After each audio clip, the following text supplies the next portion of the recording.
تو بھٹکی ہوئی انسانیت کو سراغ زندگی میرے حضور نے عطا کیا. تو اس لیے آج میں اور آپ اس کا شکرانہ ادا کرتے ہیں اور اللہ کے حضور لاکھ لاکھ شکر ادا کرتے ہیں کہ ہمیں اس نبی کا غلام ہونے کا شرف اور اعزاز نصیب ہوا. تو پھر ان کی تذکروں اور ان کی محبتوں کی خوشبو بکھیریں گے، ان کے ذکر کی مہک سے مشام ہستی کو کیوں معطر نہیں کریں گے، ان کا تذکرہ نور بھی کریں گے اور ان کے بتائے ہوئے طریقہ کو اختیار کر کے اپنی زندگی کو بھی نور نور کریں گے. آج ایک طرف ہم اپنے گھروں پہ چراغاں کرتے ہیں تو میں کہتا ہوں کہیں یہ چراغاں بنیروں تک محدود نہ رہ جائے. کوئی دیا لے کے دل نگر میں بھی آؤ، کہیں دل کی گلیوں میں اندھیرا نہ رہ جائے. تم گلیوں میں تو جھنڈیاں لگا دی، کہیں دل کی گلیاں ویران نہ رہ جائیں. آؤ کوئی جھاڑو لے کے دل کی صفائی بھی کرو، تمہارا اندر بھی ستھرا ہو، تمہارا باہر بھی ستھرا ہو. پھر میرے مصطفیٰ پہ درود پڑھو. یاری لا تو پاک نبی سنگ اے پر پوری یاری، پھر درود قبول ہے تیرا لاکھ نالوں ایک واری. ان کا طرز زندگی روح میں جذب کر لیجئے، ان کے بتائے ہوئے طریقوں کو اپنی زندگی میں اتار لیجئے. تو ہم اگر اپنی پہچان حضور کے نام سے کرواتے ہیں اور ہماری ساری پہچان ہے ہی ان کے نام سے، تو پھر ہمارا عمل بھی اس کی گواہی دے، ہمارا رویہ بھی اس کی گواہی دے، ہمارا طرز زندگی بھی اس کی گواہی دے. آج بھی اگر اسلام کا دامن پکڑو، وَأَنْتُمُ الْأَعْلَوْنَ إِن كُنْتُم مُؤْمِنِينَ، میرے رب نے وعدہ دیا ہے. کافر لگتے کیا ہیں؟ تم مومن بن کے دکھاؤ، عزتوں کا تاج تمہارے سر پہ رکھوں گا. لیکن تم تن آسان ہو، تم خواہشات کے بندے بن گئے ہو، آرزوؤں کے غلام بن گئے ہو اور نعمتیں وہ مانگتے ہو جو بدر اور احد کے صحابہ کو عطا کی گئی. کہاں کیسے تمہیں وہ نعمتیں ملیں گی؟ پہلے اپنے آپ کو ثابت تو کرو کہ ہم ان کے اہل ہیں، اور جب اپنی اہلیت ثابت کرو گے تو رحمت کی برکھا برسے گی اور اتنا کرم ہوگا کہ تمہارے دامن تنگ نظر آئیں گے اور تم برستے پھولوں کو سمیٹ نہیں پاؤ گے.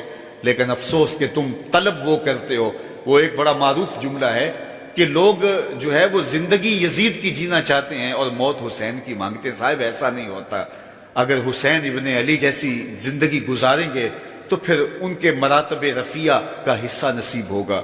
لیکن اگر ہم اپنی خواہشات کی زندگی گزاریں گے اور کہیں گے کہ ہم چونکہ مسلمان ہوتے ہیں لہذا ساری نعمتیں ہمیں دی جائیں، ہم جھوٹے ہیں، ہم مکار ہیں، ہم 2 نمبر مال بیچتے ہیں، ہم جو چاہیں کریں، ہم وعدہ خلافی کریں، لیکن ساری عزتیں ہماری جھولی میں ہونی چاہیے، مسلمان جو ہوتے ہیں.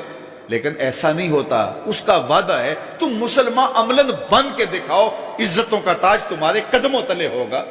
یار آج تو تم 1 ارب 40-50 کروڑ ہو. وہ زمانہ بھی تھا جب تمہاری تعداد صرف 313 تھی اور تمہارے پاس تلواریں بھی ٹوٹی ہوئی تھی.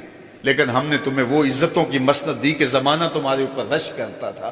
تو آج اگر تم اس کے ہو کے دکھاؤ اور اس کے بن کے دکھاؤ تو میں تمہیں عزتوں کے تاج پہنا دوں گا. فتح مکہ کا دن ہے.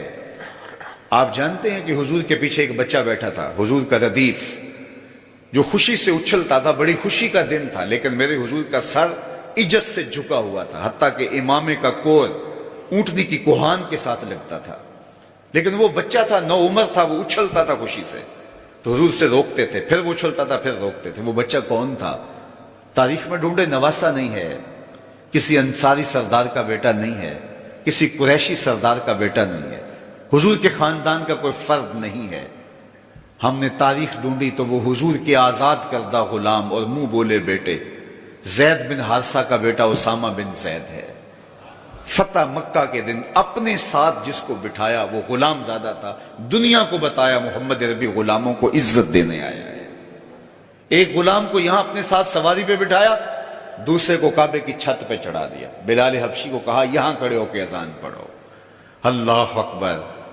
کہاں بلال مکے کی گلیوں میں ظلم اور جبر، جور اور زیادتی کا شکار ہوتے تھے. چکی پسوائی جاتی تھی اور جسم میں میخیں ٹھونکی جاتی تھی اور ذلت اور رسوائی کے گڑھے میں ان کو دھکیل دیا تھا کفار نے. آج وہی غلام، وہی بلال کعبے کی چھت پہ کھڑا ہو کے اذان دے رہا ہے. اللہ اکبر. میں یہاں کھڑے ہو کے اذان دوں تو رخ کروں گا قبلے کی جانب، اور جب کعبے کی چھت پہ کھڑا ہوں تو پھر جدھر رخ کروں ادھر ہی تو قبلہ ہوگا. اب بلال اذان دے رہے ہیں، رخ کدھر کیا؟ حضور طواف کر رہے تھے، بلال اذان دے رہے تھے، جدھر جدھر حضور پھرتے وہ بھی رخ پھرتے چلے جاتے.